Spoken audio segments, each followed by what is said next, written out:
I believe the grieving process is the healing process. Mm. It is part of that healing process, and you have to go through that, and you have to allow yourself to feel those emotions, and it's so scary.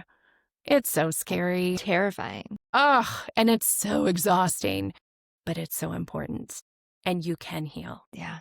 I think a lot of times I love that your therapist even told you that, like, "Tammy, you're on the healing path."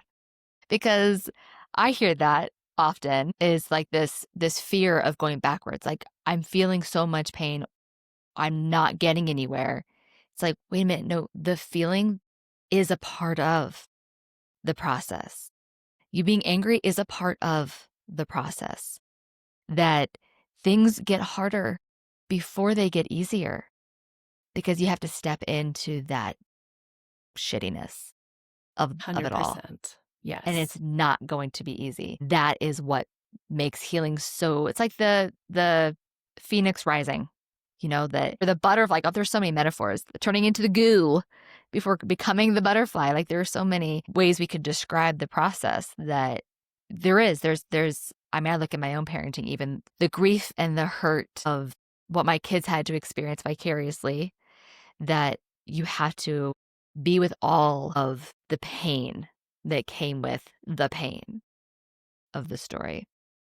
So, those that are listening now that may be stuck somewhere in their process, what would you like to share with them as we're closing up here and giving them hope? Well, I think if you do feel stuck, I would reach out to somebody to help you get unstuck.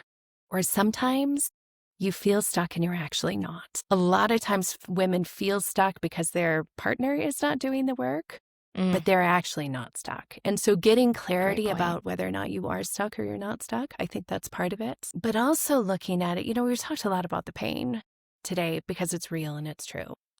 But there is healing. It is possible. I actually hate this phrase, even though I use it a lot. It is possible to get to the other side, right? Not that there's a finish line, but this will not always be your life. This will not always be your focus if you do the work to heal through it. Like there is beauty and joy and adventure in the world again.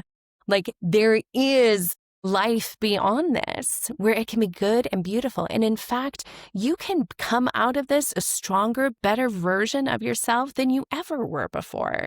I know that's true for me, right? Same for me. Yeah. Yeah. And our marriage is a much better marriage than it ever was before. Like I would never want to go back to what it was before. And so I've been a therapist for a long time, but it wasn't until I went through betrayal and I walked other people through it where I'm like, the capacity for change and growth and healing is wild and huge. And so whether your marriage makes it, whether your partner makes it, whether all of that, I hope he does. But you can still heal and have a beautiful life. And so focusing on yourself and your compassion and your growth and learning who you are and accepting all those parts of you that are messy and that were messy in this process, that is one of the core and beautiful things of healing through this that you can do, whether your partner makes it or not. So I just encourage you, keep going. You have great worth and value. I love that. I love that. Step into your shoes, step into maybe you were in a theater major. The idea of being center stage is scary, but step into that main character role because there is life on the other side. There's adventure on the other side of this.